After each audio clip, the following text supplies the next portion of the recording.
Yes, okay. So we're gonna begin with a video first today. Does the sound work?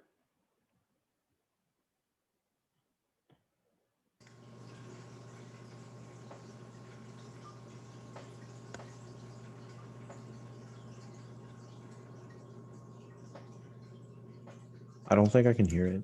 Oh, the sound. Okay, we're having some technical difficulties with the sound.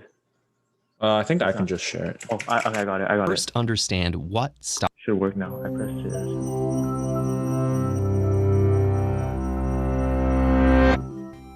it. Every day, billions of stocks are traded on the New York Stock Exchange alone. But with over 43,000 companies listed on stock exchanges around the world, how do investors decide which stocks to buy? To answer this question, it's important to first understand what stocks are and what individuals and institutions hope to achieve by investing in them. Stocks are partial shares of ownership in a company. So by buying a stock, investors buy a share in the company's success or failure as measured by the company's profits. A stock's price is determined by the number of buyers and sellers trading it. If there are more buyers than sellers, the price will increase, and vice versa. The market price of a share therefore represents what buyers and sellers believe the stock, and by association, the company, is worth. So the price can change dramatically based on whether investors think the company has a high potential for increasing profitability, even if it isn't profitable yet. Investors aim to make money by purchasing stocks whose value will increase over time. Some investors aim simply to grow their money at a faster rate than inflation diminishes its value. Others have a goal of beating the market, which means growing their money at a faster rate than the cumulative performance of all companies' stocks. This idea of beating the market is a source of debate among investors. In fact, investors break into two main groups over it. Active investors believe it is possible to beat the market by strategically selecting specific stocks and timing their trades, while passive investors believe it isn't usually possible to beat the market and don't subscribe to stock picking. The phrase beating the market usually refers to earning a return on an investment that exceeds the Standard & Poor's 500 index. The S&P 500 is a measure of the average performance of 500 of the largest companies in the United States, weighted by company valuation, meaning that companies with a higher market value have a larger effect on the S&P.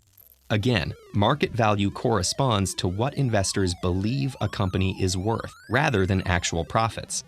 The S&P doesn't directly represent the market as a whole. Many small and mid-range stocks can fluctuate according to different patterns. Still, it's a pretty good proxy for the overall market.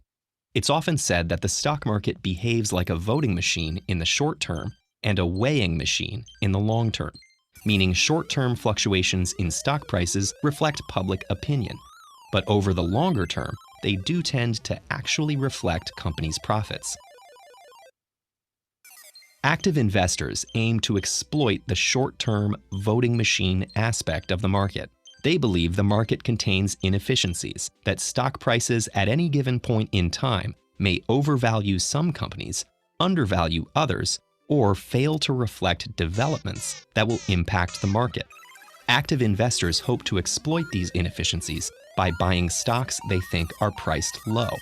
To identify undervalued stocks, they may investigate a company's business operations, analyze its financial statements, observe price trends, or use algorithms. Passive investors, by contrast, put their faith in the long-term weighing machine aspect of the market. They believe that even though markets may exhibit inefficiencies at any given point, over time those inefficiencies balance out. So if they buy a selection of stocks that represents a cross-section of the market, over time it will grow. This is usually accomplished through index funds, collections of stocks that represent the broader market. The S&P 500 index is one of many indexes. The overall goal is the same for all index funds: to hold stocks for the long term and ignore short-term market fluctuations. Ultimately, active and passive investing aren't mutually exclusive. Many investment strategies have elements of each. For example, choosing stocks actively, but holding them for the long term as passive investing advises. Investing is far from an exact science. If there was one foolproof method, everyone would be doing it. Has someone tried to recruit you into a company that seems a little, well, sketchy? Don't ignore the red flags. Check out this video to understand how to identify a pyramid scheme, or further your understanding of how the stock market works with this video.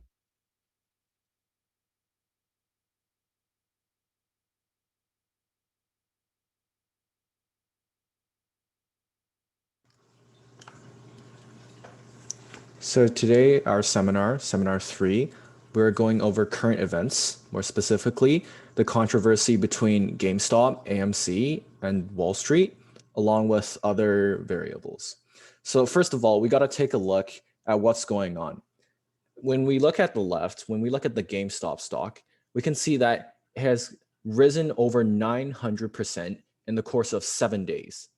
And then when we look to the right and we see AMC Entertainment Holdings, which is a movie theater company, we can see that the stock has gained 900% or more, can't really tell, over 7 days. But why? What happened? So a few stocks, such as GameStop and AMC, most of them nearing bankruptcy. Because when you look at those companies, GameStop is a brick and mortar video game company that sells hard copies of video games on CDs. But then now, as more and more people have PCs, they can just download video games online. And then the company is basically getting more and more obsolete. And then when we look at AMC, which is a movie theater company, more and more people are watching movies online because of COVID, and they're slowly going out of business. So when most of them were nearing bankruptcy, they suddenly went up over 900% in only 1 week. But why though? Buying those stocks became an internet trend on Reddit, bringing the stock price to a record high. Even Elon Musk hopped on the trend. You can see the tweet on the right.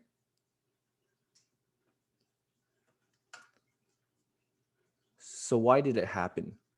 Many investment funds were short selling GameStop and AMC stock. The Wall Street Bets thread on Reddit decided to gang up on them as revenge. And Reddit users bought up a large amount of GME and AMC shares, causing the price to go sky high. And the investment funds were forced to pay prices to cover their short selling positions, and they lost almost $19 billion. So what is short selling? So before we talked, just the slide before, we talked about how the Wall Street company hedge funds had to buy the stock back because they shorted a large amount of it. So short selling is when an investor, you borrow a stock from someone else and then you sell the stock. And then after, since you borrowed the stock from something else, you have to buy the stock back at a later date to return it to the lender. So why do they do that? They do that so they're betting that the stock they sell will drop in price. So basically, when I borrow the stock from someone, let's say the stock is at $500, and then I sell the stock immediately after I borrow it. So that's at 500. And then let's say the stock drops to $400. I buy it back at 400. So you sell it at 500, buy it at 400. That's a $100 profit right there. So their goal is to sell high and then buy low. And then since they borrow the stock from someone else, the other person, so the short seller, so the person who borrows the stock needs to pay who lends the stock to them a interest rate for borrowing the stock. And when there's more people shorting the stock, there's a higher short interest rate because of demand and supply. A higher demand, well, at the same supply, the prices will go up. So let's look at this on the right. So then short selling is when this right here, the price is high. The traders thinks that the stock is overvalued, and then they borrow the stock and then immediately sell on open market. So then if the stock does drop, then they make money because the profits from the decline in stock price, because the investor can buy the shares back at a lower price to return back to the lender. So let's talk about the risks with short selling. So short selling is one of the most risky things to do on the stock market. Because why?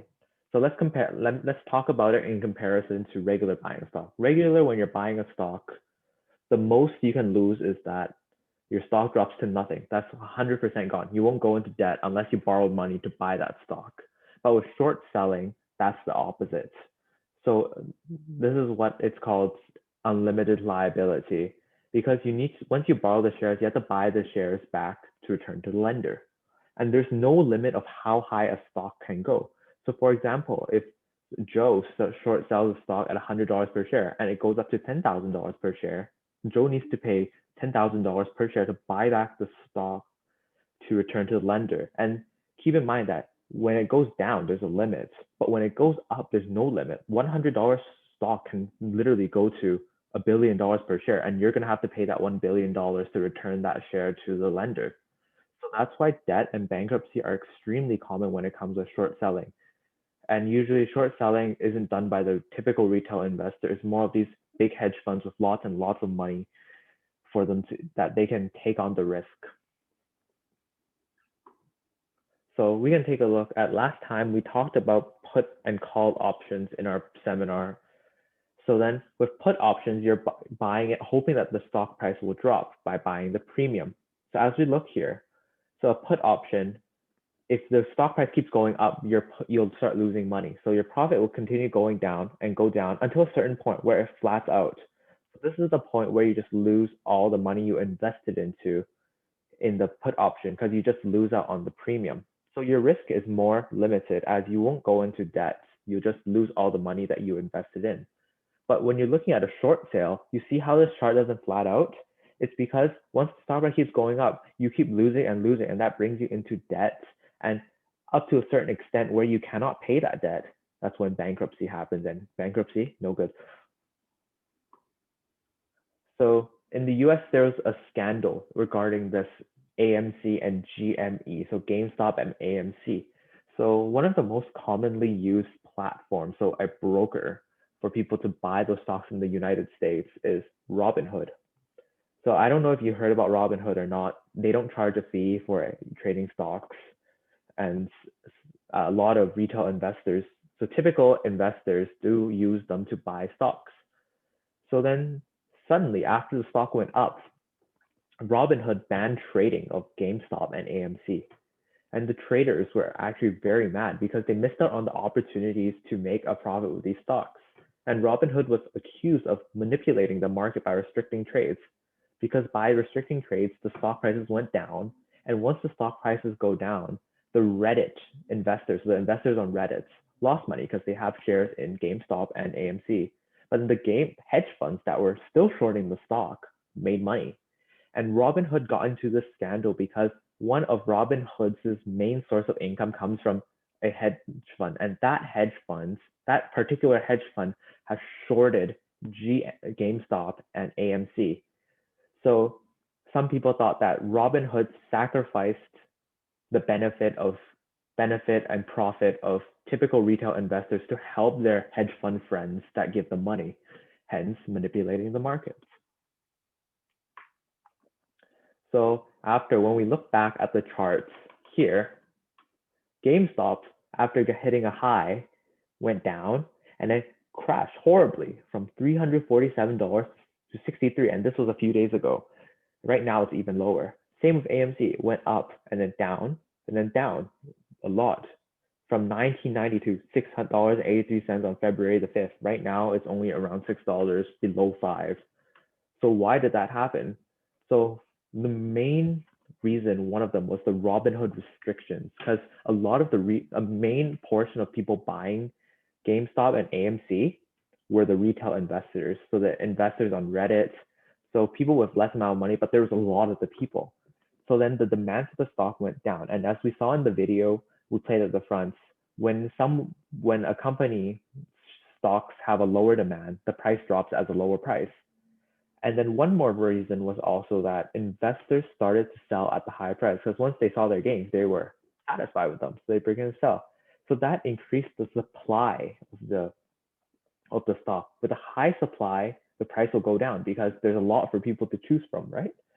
So what's the moral of the story? The moral story is that don't be greedy, because some greedy investors, when the stock was already went up, let's say 900% to $347, were like, okay, no, this is going to the moon, $1,000 per share. Well, we look at right now, it's not $1,000, it's $63. So don't be greedy. So this marks what we have for you today. So we do want you to reflect on what you learned today. So if you could please enter it to the chat. Just first question, why did GameStop and AMC go up? What is short selling? What are the risks associated with short selling? And what are some differences between short selling and put options? So these questions can help you remember what we learned today. So feel free to enter them into the chat.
Okay, so thank you everyone for joining today's seminar. If you have any questions, feel free to enter them into the chat right now.